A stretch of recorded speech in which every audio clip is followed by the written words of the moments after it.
English can be very difficult, can't it? There are all these phrases, phrasal verbs, prepositions that you have to remember, as well as getting the right tense when you're speaking or writing. It may seem impossible, but if you can memorize a couple and get them correct every time you use them, it will make you sound more native and more fluent when you speak. Hi, my name is Catherine, and I am an online business English teacher.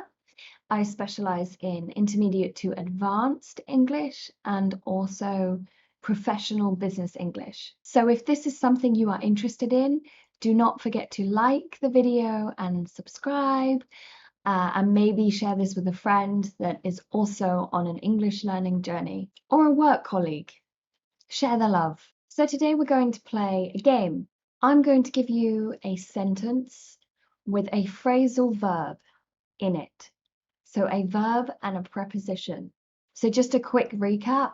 A verb is a doing word, and a preposition is anything that comes after or before your doing words, your adjectives, your nouns. So for example, in, of, to, at, from. Feel free to write down any answers that you have and then write down the correct answer, and that will really help you memorize these phrasal verbs that we're about to go through. So number one, you ready? You are being really noisy. I can't concentrate my homework. You are being really noisy. I can't concentrate my homework. Which answer? Got two answers here. Which answer do you think fits the gap?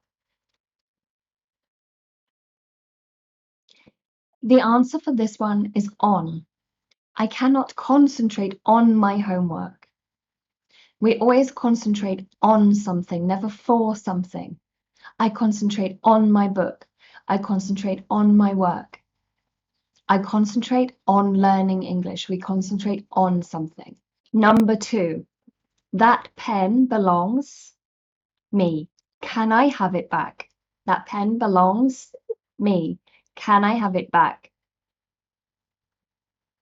Did you answer two? Good, that is correct. Something belongs to you. That pen belongs to me. Something can, of course, belong with you, but we use with you, belong with you, or belong with me when we talk about a person or an animal, something that has life. It belongs with me. It's my dog. My daughter belongs with me. She is happy with me. But when we talk about objects, which is the much more common way to talk about something belonging, we always use to. So that jumper belongs to me. That laptop belongs to me. Number three, my mother is coming to visit. She arrives 1 hour. Do you think it's in or at?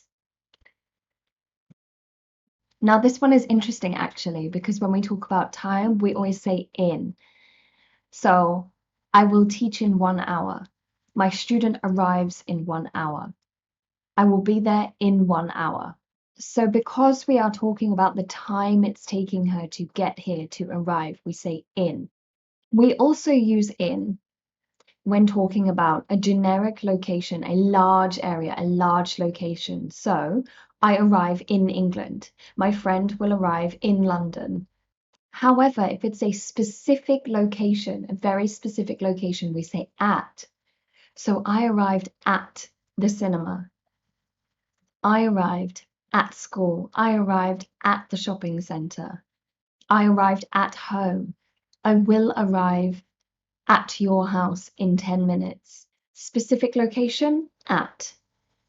General area, larger location, in. Time, also in. So in 1 hour, arrive in 1 hour.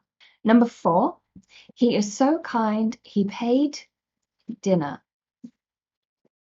So this one, we always pay for something.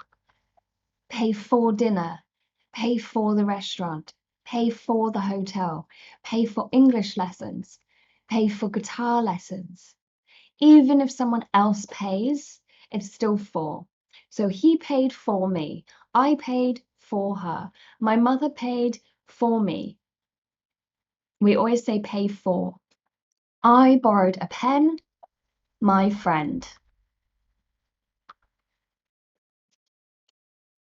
I can understand why a lot of students want to say to. I've had a lot of people say borrow to. I borrow to my friend.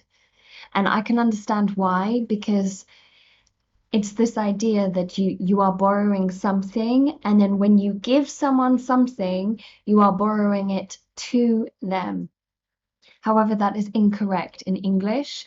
I borrow something, but my friend lends me something. We don't say borrow to, we say lends to me. Okay? So we borrow from. I borrow a pen from my friend. You borrow a jumper from me. I borrowed this car from my friend. However, if I am giving something to someone that I expect back, I'm lending to them. So we have two here actually, borrowed from and lend to. Borrowed from and lend to, they are partners. Examples of this are, I borrowed £10 from my brother. My brother lent £10 to me. I borrowed a jumper from my mother. My mother lent a jumper to me. Number 6, I have been waiting this bus for 10 minutes now. I have been waiting this bus for 10 minutes now. 4 is correct here in this sentence. I am waiting for the bus because you are not yet on the bus. You are waiting for the bus to come. If you were to say I am waiting on the bus, that means you are already on the bus. You are on the bus and you are waiting to get to your destination. Waiting for means it hasn't come yet. It's on its way. I'm waiting for something. So I am waiting for my exam results. I am waiting for my teacher. I am waiting for a taxi. Number 7, I will come, but it depends the weather. Do you think it is if or on? Did you guess correctly? The right answer is on, depends on. We always depend on something. I depend on my health. My friends depend on me. My mother depends on my father. In this sentence, we mean I will come if the weather is good. Depends on the weather, if the weather is good. But typically, depends means the same as rely or count. And both of those phrasal verbs come with on. I rely on, I count on, I depend on. All three of those use on. Rely on, count on, depend on. What about this next one, number 8? My teacher was explaining adjectives, me. Whilst you think about the right answer, I want to remind you I have an adjectives video, so go and check that out after this one. Now, whilst for, explaining for me, does not necessarily sound incorrect, it is, unfortunately. So you explain something to someone, or someone explains something to you. I was explaining to my sister. My student explained to me. We always explain to.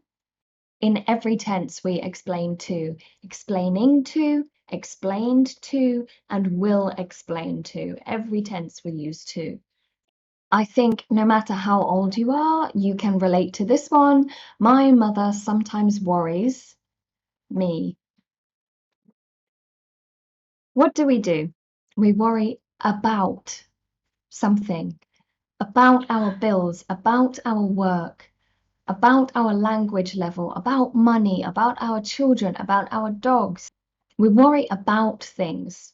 So no matter which tense or what you're worried about, always use about and worry together. Worry about. And our final one today, of course, there are plenty more than 10, but 10 is enough for one video, and I hope to do another video like this. So go and click subscribe and like. Let me know in the comments if this was helpful. So I like to listen English speaking videos. I am sure you all got this one correct, as it's one of the first ones you learn at school when you're learning English. 2, we listen to music. We listen to our friends. We sometimes listen to our parents. We listen to the radio. We listen to the TV. So that's it for today. How did you do? Did you get 10 out of 10?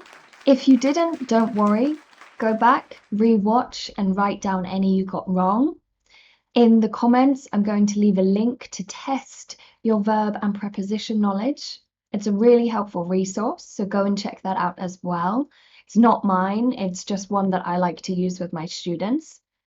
Make sure you are subscribed, and I will see you next time. Goodbye.